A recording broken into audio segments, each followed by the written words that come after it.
Epstein file धीरे धीरे गर्माती चली जा रही है और पूरे वर्ल्ड में पॉलिटिकल लीडर्स की सांसें थम गई हैं।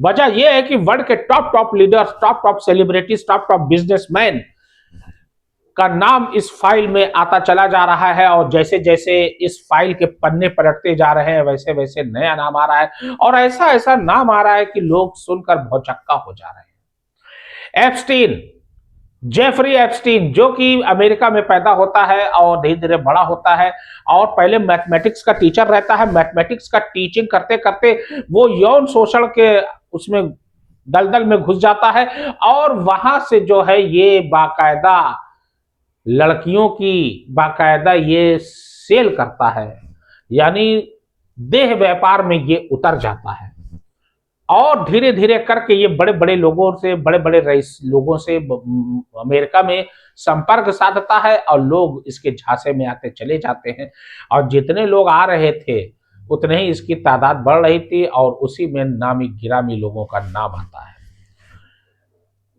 वर्तमान में अमेरिका के राष्ट्रपति डोनाल्ड ट्रंप, जो कि दूसरी बार अमेरिका के प्रेसिडेंट बने हैं, ऐसा माना जाता है कि एप्स्टीन और डोनाल्ड ट्रंप की दोस्ती 1980s में शुरू हुई और ऐसा यह भी माना जाता है कि डोनाल्ड ट्रंप ने एप्स्टीन से दोस्ती की थी सिर्फ यंग विमेन पाने के लिए।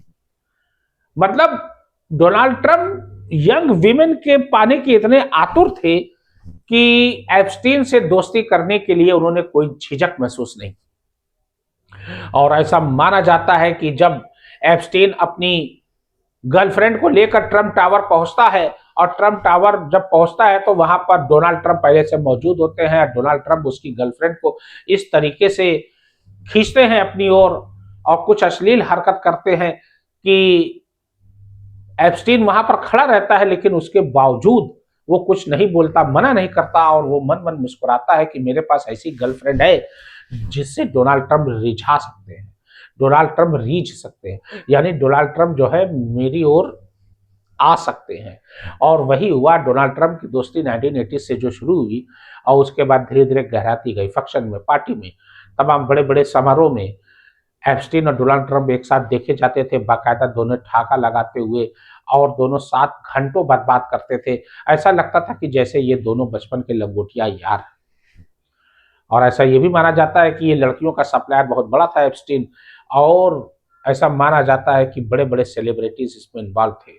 मैं नाम यहां पर लेना चाह रहा हूं, सबसे पहले माइक्रोसॉफ्ट के ओनर बिल गेट्स, यहां तक कि महान साइंटिस्ट स्टीफन हॉकिंस का भी नाम जो है इसमें आया हुआ है।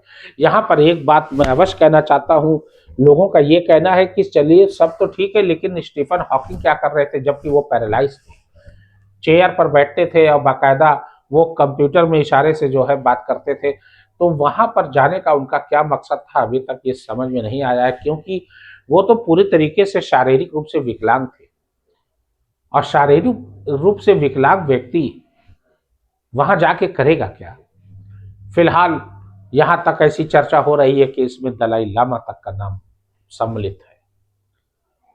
अब देखना यह है कि एप्स्टीन फाइल की परतें खुलती जाएंगी और नाम चौंकाने वाले आते जाएंगे, लेकिन ऐसा ये भी मानना है कि ये फाइल वही दूसरा भी एक तथ्य है। दूसरे लोग जो मानते हैं वो ये कहते हैं कि एप्स्टीन फाइल अगर चाहते तो डोनाल्ड ट्रंप 2019 और 20 में खुलवा सकते थे, या उससे पहले जो पहली बार जब वो प्रेसिडेंट थे उसके बाद तो जो बाइडेन आए फिर ये आ गए, मतलब दोबारा आए, तो उस समय भी ये खुलवा सकते थे जबकि फाइल मौजूद थी, लेकिन उन्होंने नहीं खुलवाया। ऐसा माना जाता है कि ये फाइल खुलवाने का मेन मकसद ये है कि ताकि लोगों के दिमाग पर कुछ असर डाला जाए, ताकि लोग सोचें अब मजबूर हों।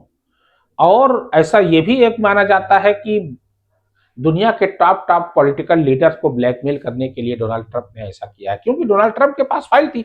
अब बिना डोनाल्ड ट्रंप के परमिशन के ये फाइल ओपन कैसे हो जाएगी, ये तो इम्पॉसिबल है, क्योंकि जिसकी गवर्नमेंट होती है, जिसकी लाठी उसकी भैंस। तो जाहिर सी बात है कि बिना डोनाल्ड ट्रंप की परमिशन के और इतनी बड़ा काम हो जाए और डोनाल्ड ट्रंप का नाम भी इसमें शामिल हो जाए, ये तो इम्पॉसिबल लगता है। ऐसा लगता है कि ये बड़े बड़े पॉलिटिकल लीडर्स को ब्लैकमेल करने के लिए एक नया तरीका डोनाल्ड ट्रंप ने खोजा है। अब सोच लीजिए, रूस के राष्ट्रपति व्लादिमीर पुतिन का भी नाम इसमें शामिल है और ऐसा माना जाता है कि इंडियन गवर्नमेंट पर भी कुछ लोगों का नाम इसमें शामिल है। अब देखना यह है कि एप्स्टीन में किन किन लोगों का नाम उजागर होता है। या तो ये भ्रम में डाला जा रहा है डोनाल्ड ट्रंप द्वारा, या डोनाल्ड ट्रंप द्वारा लोगों को ब्लैकमेल किया जा रहा है कि इतना टैरिफ लगेगा, अब मेरे प्रोडक्ट पे, अमेरिका से जो प्रोडक्ट यहाँ आएगा इंडिया में आएगा, कोई टैरिफ नहीं लगेगा, और इंडिया से प्रोडक्ट अगर अमेरिका जाता है तो 50%, 25% टैरिफ लगेगा। जब टैरिफ लगता है तो प्रोडक्ट बिकेगा नहीं, वहां पर महंगा हो जाएगा, और जब महंगा हो जाएगा तो सामान बिकेगा कैसे? भाई कोई चीज अगर 10 रुपए की है, कोई चीज, वही चीज सेम टू सेम 20 रुपए की है, तो लोग 10 रुपए में लेंगे, 20 में तो लेंगे नहीं। इंडियन प्रोडक्ट बिकेगा नहीं। अब वही हाल जो है अमेरिका चाहता है, और अमेरिका बिना टैरिफ के इंडिया में इंपोर्ट करके सामान, एक्सपोर्ट करके सामान बेचना चाहता है। तो बहुत से पहलू हैं, बहुत से कारण हैं, अगर सोचा जाए तो, देखा जाए, गौर से समझा जाए तो इसके कई पहलू हैं दोस्त। जैसे एक चेहरे पर कई चेहरे होते हैं, उसी प्रकार से एप्स्टीन फाइल में न जाने कितने चेहरे हैं और क्या मकसद है, ये तो ऊपर वाला ही जाने, भविष्य के गर्त में है। लेकिन हाल फिलहाल ये बहुत बड़ी सोची समझी साजिश के तहत ये किया जा रहा है।